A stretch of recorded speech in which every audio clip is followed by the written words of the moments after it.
রাজ্য বিধানসভার অধিবেশন বয়কট করে রাজ্যের বিরোধী দলনেতা শুভেন্দু অধিকারী আজ সন্দেশখালীর উদ্দেশ্যে বেরোন এবং তার সঙ্গে ছিলেন বিধায়ক চন্দনা বাউড়ি, তাপসী মণ্ডল এবং তার সঙ্গে সঙ্গে শঙ্কর ঘোষ। এবং তারা যখন সন্দেশখালীর কাছে শর্টবেরিয়া পৌঁছানোর পর বিরোধী দলনেতাকে লক্ষ্য করে চোর চোর স্লোগান দেওয়া হয় উপস্থিত জনতার পক্ষ থেকে। আপনাদের জানিয়ে রাখি, সন্দেশখালীতে শেষ পর্যন্ত পৌঁছন শুভেন্দু অধিকারী, সেখানে তাকে পুলিশও বাধা দেয় বলে অভিযোগ।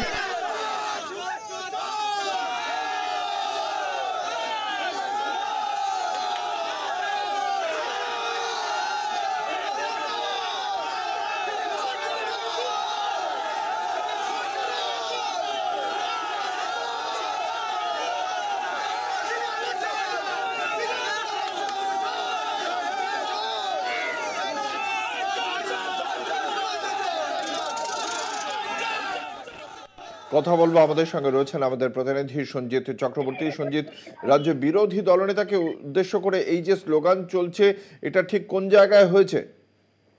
দেখো, রাজ্য বিরোধী দলনেতা যখন আজকে সন্দেশখালীতে আছে, অর্থাৎ যেমন তুমি ইতিমধ্যে সন্দেশখালী নিয়ে নতুন করে 144 ধারা জারি করা হয়েছে, সরবেরিয়া এবং ধামাখালী রোডের লস্কর পাড়ার ঠিক আগে, অর্থাৎ ফেরার পথে, অর্থাৎ 2 ঘন্টা ধর্ণা অবস্থান বসার পথে যখন ফিরে আসছিল বাসে করে, সেই সময় যেখানে বিক্ষোভ দেখাচ্ছিয়েছে 100 মিটারের মধ্যে, তাকে বাসকে দেখতেই, শুভেন্দু অধিকারীকে দেখতেই চোর চোর স্লোগান দেয় গ্রামবাসীরা এবং পাশাপাশি 100 দিনের টাকা প্রকল্পের দিয়ে দাবি তোলেন এবং একাধিক গ্রামবাসী তারা চোর চোর বলে স্লোগান দেয়।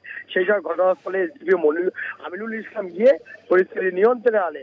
বেশ কিছুক্ষণ ধরে কিন্তু চোর চোর স্লোগান ওটাই রীতিমতো হকচকিয়ে যায় বিরোধী দলনেতার গাড়ি, অর্থাৎ রীতিমতো গাড়ি কিছুক্ষণের জন্য থমকে দিল, পরে আবার স্বাভাবিকভাবে চলাচল শুরু করে। সব মিলে গোটা পরিস্থিতির উপর পুলিশ নজরে রেখেছে এবং পুলিশ সঙ্গে সঙ্গে এসে যারা এই স্লোগান দিচ্ছিল তাদেরকে বুঝিয়ে তারপরে আবার তাদেরকে পাঠিয়ে দেয়। আবার শুভেন্দু অধিকারী গাড়ি আবার কলকাতার উদ্দেশ্যে রওনা দেয়। অঙ্কুর, ধন্যবাদ। আমাদের সঙ্গে ছিলেন আমাদের প্রতিনিধি সঞ্জিত চক্রবর্তী। আমাদের সঙ্গে রয়েছেন আমাদের অপর প্রতিনিধি রিয়া মাঝি। রিয়া এই মুহূর্তে রয়েছেন সন্দেশখালীতে। সরাসরি চলে যাব রিয়ার কাছে। রিয়া, যেটা জানতে চাইবো, আজকে সারাদিন ধরেই সন্দেশখালীতে রয়েছে তুমি, সর্বশেষ কি পরিস্থিতি সন্দেশখালীর?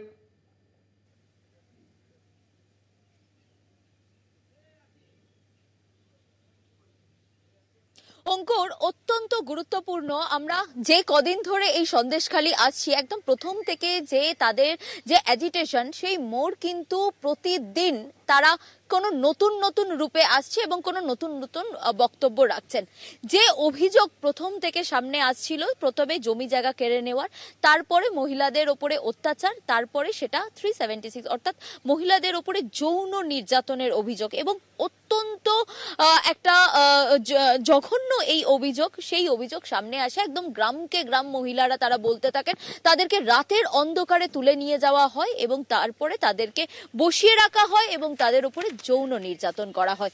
এই অভিযোগটা নিয়েই কিন্তু আমি গত 2 দিন ধরে সন্দেশখালীর অলিতে গলিতে বিভিন্ন বাড়িতে বাড়িতে ঘুরছি এবং সেই সব মা বোন বা সেই সব মহিলাদের আমি জিজ্ঞাসা করছি, তুমি আমাদের সঙ্গে থাকো।